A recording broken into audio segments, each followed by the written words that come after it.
Վենուս կահույքի եւ էլեկտրատեխնիկայի խանութ 077 581 777 Բարև ձեզ, եթերում օրվա ամփոփումն է, ձեզ հետ Արփինե Նավասարդյանը, 19:00-ի դրությամբ առանձնացրել ենք հետևյալ լուրերը։ Երրորդ նախագահ Սերժ Սարգսյանի ֆլեշ ընկերության սեփականատեր Բարսեղ Բեգլարյանի ֆլեշ Բարսեղի եւ Գյուղնախարարության նախկին պաշտոնյա Գևորգ Հարությունյանի գործով նոր քննություն կիրականացվի։ Վերաքննիչ հակակոռուպցիոն դատարանը բավարարել է դատախազության բողոքը, բեկանել է առաջին ատյանի ընդհանուր իրավասության դատարանի Սերժ Սարգսյանի եւ մյուսների արդարացման վերաբերյալ դատական ակտն ու գործն ուղարկել նոր քննության։ Նշենք, որ Երևանի ընդհանուր իրավասության քրեական դատարանը դատավոր Վահե Միսակյանի նախագահությամբ 2024 թվականի մայիսի 31-ին հրապարակել է Սերժ Սարգսյանի եւ մյուսների արդարացման վճիռը։ Իդեպ հենց այս արդարացման վճիռը չներվեց դատավորին, վերջինիս լիազորությունները կարճ ժամանակ անց դադարեցվեցին։ Այսօր մի խումբ արցախցիներ հավաքվել էին Հայաստանում Արցախի ներկայացուցչության դիմաց եւ հանդիպում էին պահանջում Արցախի վերջին նախագահ Սամվել Շահրամանյանի հետ։ Նրանք պահանջում էին աջակցել իրենց, որպիսի Թալանը հետ վերադարձվի։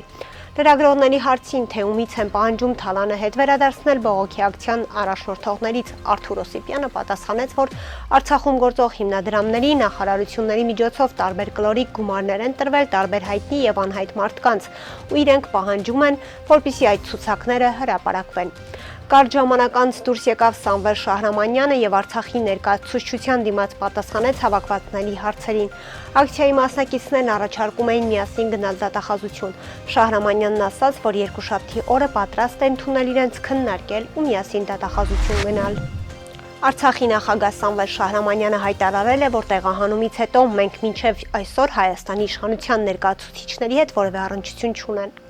Եթե դա ճնշում է, ուրեմն կա ճնշում։ Մեզ հետ պետք է հաշվի նստել բոլոր խնդիրները, սոցիալական ունեն իրենց լուծումները եւ մենք պատրաստ ենք այդ լուծումների շրջանակներում նաեւ աջակցել Հայաստանի Հանրապետության կառավարությանը եւ այսպիսի պահվածքը, որ մենք զգում ենք մեզ օտար է, սա անթույլատրելի է, ասել է նա։ Անդրադառնալով Ադրբեջանի ներկայացուցիչների հետ Սոֆիայում հանդիպելու առաջարկը մերժելուն Արցախի նախագահն ասել է. Նախագահը եղել է Արայիկ Հարությունյանը եւ մենք քննարկել ենք Սոֆիա գնալու հարցը ազգային անվտանգության խորհրդի նիստի ժամանակ եւ տվել ենք դրական պատասխան։ Բացի դրանից 15 օր անց եղել է Բրատիսլավիայում հանդիպելու առաջարկ, որը մենք ընդունել ենք եւ մեր պատվիրակությունը գնել էր Տոմսեր այնտեղ գնալու, բայց Ադրբեջանը մերժել է։ Այս շահարկումները բարոյական չեն, քանի որ Արցախի ներկայացուցիչները տարբեր ժամանակահատվածում ուղիղ բանակցել են Ադրբեջանի հետ։ Պարոն Աբխազյանի հետ երկար տարիներ ազգային անվտանգության համակարգում ենք աշխատել, գործընկերային հարաբերություններ ունենք։ Այս մասին լրագրողների հետ զրույցում ասել է Արցախի նախագահ Սամվել Շահրամանյանը, անդրադառնալով հարցին, արդյոք ազգային անվտանգության ծառայության տնօրեն Արմեն Աբազյանն ուղղորդում է իրեն, թե ոչ։ Բացի այդ, մեր հարաբերություններն ուղղված են մեր ժողովրդի որոշակի հարցերի լուծմանը, հաշվի առնելով, որ պարոն Աբազյանը հանդիսանում է գերիների անհայտ կորածների այդ հանձնաժողովի ղեկավարը։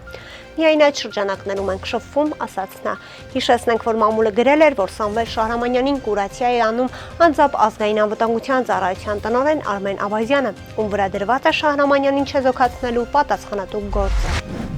Հայաստանի Հանրապետության պետական դրոշը հայտնվել է աղբավայրում։ Այս մասին տեղեկացնում է Երևանի ավականու Մայր Հայաստան խմբակցության անդամ Արշակ Սարգսյանը, ով նաև տեսանյութ է հրապարակել։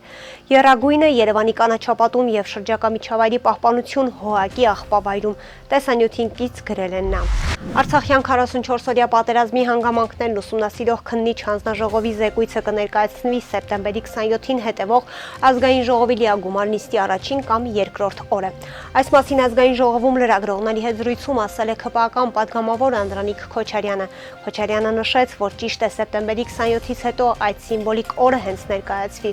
Համենընդհանրապես կրքերը շատ հանգստացած կլինեն բոլոր առումներով քաղաքական եւ կարծում եմ, որ սա այն փաստաթուղթն է, որը շատ սպասված է, որի ուղղությամբ կատարված է մեծ ծավալի աշխատանք։ Այդ աշխատանքը պետք է անհետևանք չմնա, կներկայացվի մենք որևէ օրենք չենք խախտել, չենք խախտելու եւ դրանից հետո կարծում եմ զեկույցը կլինի գաղտնի բաժնում, գաղտնիության ծավալը այնքան մեծ է, որ համոզված եմ, որ լիստը կլինի փակ։ Զեկույցը հասանելի կլինի պատկան մարմիններին, պետական ինստիտուտներին, որպիսի ամեն մեկը զեկույցից բխող եզրակացությունների հետ կապված գան եզրահանգումների, ասաց նա։ Արտաքին գործերի նախարար Արարատ Միրզոյանը Հայաստանը թուրքական մի շարք լրատվամիջոցներին տված հարցազրույցի ժամանակ ընդունել է, որ Ադրբեջանը պատրաստակամ չէ խաղաղություն կառուցել Հայաստանի հետ։ Ընդհանուր տպավորությունն այնպիսին է, որ ադրբեջանական կողմը պարզապես շահագրգռված չէ կարգավորման գործընթացն ավարտին հասցնելու մեջ եւ իրականում պատրաստակամ չէ խաղաղություն կառուցելու։ Ավելին, մենք պարբերաբար ականատես ենք լինում լարվածության նոր դրսևորումների, ինչպես Ադրբեջանի ղեկավարության հռետորաբանության մեջ, այնպես էլ իրավիճակի իրական զարգացման առումով, ինչը ցավոք կարող է հանգեցնել նաև գետնի վրա էսկալացիայի, ասել է նա։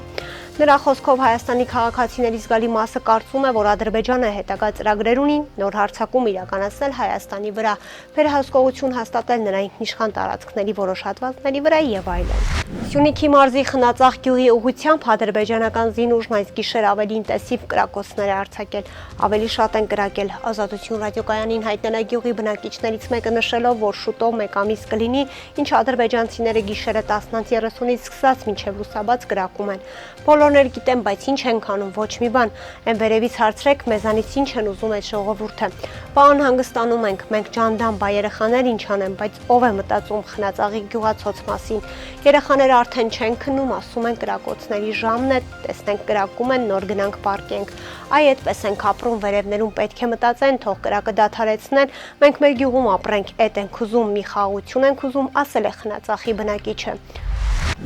Շամշյանքոմի փոխանցմամբ ապրիլի 18-ին ավտովթար է տեղի ունեցել Արարատի մարզում։ Ժամը 05:00-ի սահմաններում BMW Մակնիշի ավտոմեքենան Երևան-Երասխ ավտոճանապարհի M2 փոքր վետիի վարչական տարածքում դեռևս անհայտ հանգամանքներում դուրս է եկել երթևեկելի գոտուց, մի քանի պտույտ շրջվել եւ գլխիվայր հայտնվել դաշտում։ Վթարի հետևանքով վարորդն ու ուղևորը մարմնական վնասվածքներով տեղափոխվել են հիվանդանոց։ Վթարի փաստով քննչական վարչությունում նախաձեռնվել է քրեական վարույթ, որտեղ էլ պարզում են վարորդների եւ վիրավորի ինքնությունը։